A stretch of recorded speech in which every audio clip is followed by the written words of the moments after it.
I want to take a few minutes in this video to talk about speed. Now you would have heard me mention in the timing and tempo video when I mentioned that speed is just a natural byproduct of your playing ability. So I wanted to just dive into that idea just a little bit more and try and explain what I meant by that. So with speed and ability, obviously up to now we've just been learning the basic frailing strum, and we've just started recently work on that D7 chord. Now when you tie the two things together at first, it's going to sound slow and awkward, and as your ability increases, that slow and awkwardness is going to feel more fluid and more natural. My brother Philip, he's a bricklayer, and he started his apprenticeship when he was 15 in high school. He turns 40 this year, so for 25 years he's been laying bricks as a bricklayer. Now it's a dry day today, so no doubt he'll be working. So the bricks that he lays today are going to be laid probably 10 times faster than the bricks that he was laying in the first month of his apprenticeship course. And the reason for that is, obviously he's 25 years in, he's laid probably hundreds of thousands of bricks, and now he can lay it bricks without thinking.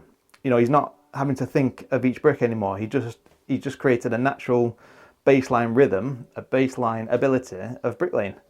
And that comes obviously with time, with repetition, practice, doing the same task over and over again, turning up every day. And it's the same with the banjo.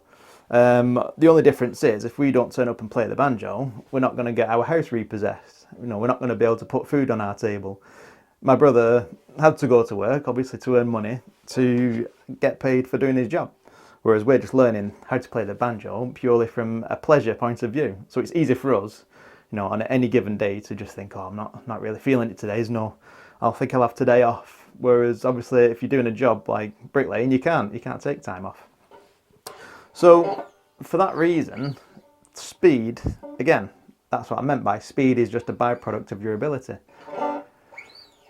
Now of course, if he wanted to, he could choose to lay bricks at twice the speed as what he normally does. And probably might not cause any issues. He might make a couple of mistakes and have to redo them here and there. And it won't really cause any problems. Imagine if he's got a deadline to meet, or if the rain starts coming in, he has to speed up and get this wall finished. He'll obviously increase the speed of what he lays bricks, which shouldn't really cause him much problem. But then imagine if he wakes up in the morning and decides he wants to be the fastest bricklayer in England. He's going to go to work and he's going to make mistakes and he's going to get mess everywhere, and worst case scenario, the whole wall comes crashing down. So you've got all that speed and nothing to show for it at the end. So for that reason, the ultimate goal isn't to be the fastest player possible. It's not. The ultimate goal is not to be the fastest driver on the road. It's not to be the fastest bricklayer. And our goal isn't to be the fastest banjo players. Our goal is to be able to create a nice, smooth playing experience with confidence, create a steady rhythm that starts and finishes through the length of the song, keeping that steady rhythm. Nice, smooth chord transitions.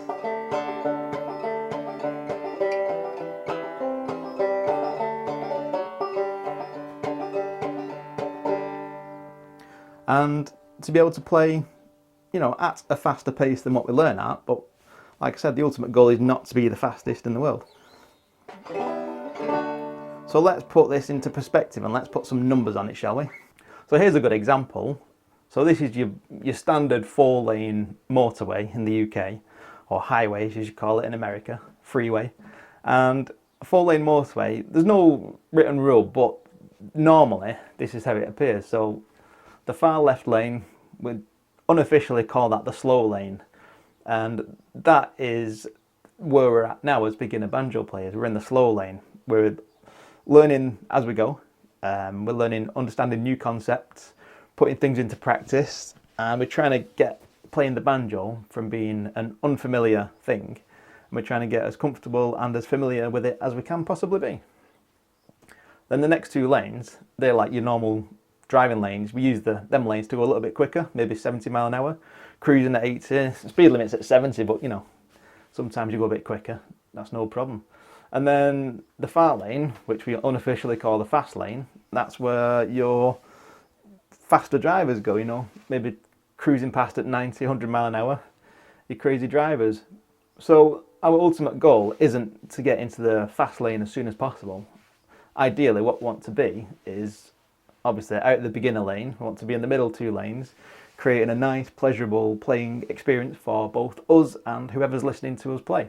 So from a numbers point of view, you could say, you know, the lane that we're in now, our green beginner learning lane, all the exercises that I put together on Banjo Adventures are going to be at 60 beats per minute. You know, it's slow enough to practice with. It's not too slow that it's not a challenge, but obviously it's not too fast that we can't handle it. And then the middle lanes, that is where our song playthroughs are going to be, at least for the start. You know, we're going to play at a nice, comfortable pace and gradually build our speed up as we go. So for us, really, that's where we want to be. You know, we want to be in that middle lane, nice and comfortable. Our goal isn't to be the fastest players in the world. So I put a tune up on TikTok not too long ago. It's the tune Angelina Baker, and I play it quite slowly. And it got me thinking, like, some of the better banjo songs that I've listened to are actually played quite slowly. So I'll play a clip of that now, and then you can have a listen to it and see what you think.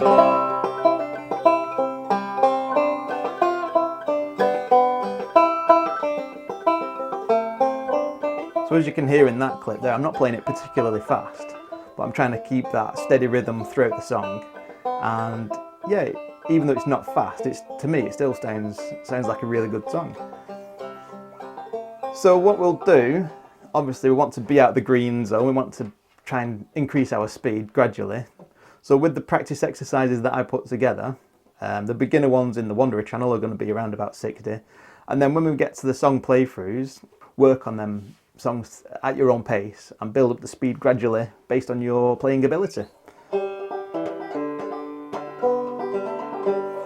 So unfortunately, there is no silver bullet that is going to make you a faster banjo player. It's just going to be a case of showing up every day, just like the bricklayer, my brother, putting all the time and effort in that you can, just taking your banjo away, practicing, sitting on your sofa, getting that basic frailing strum to become as natural as possible.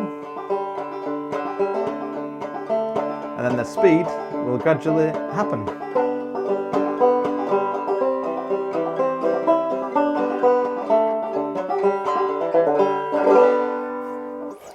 And as we progress and we get onto the higher channels, we're going to learn different left-hand techniques like your pull-offs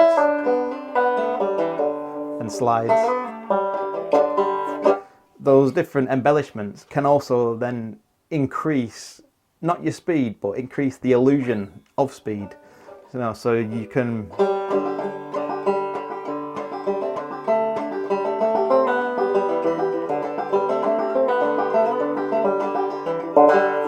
You can create the illusion of speed just by adding extra noise with our left hand.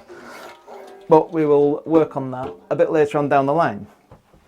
So yeah, so for now we'll just practice the core fundamentals, get as comfortable with the basics as we can.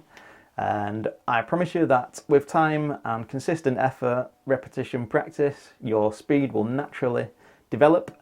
And as always, you know, post your progress in the Post Your Progress channel.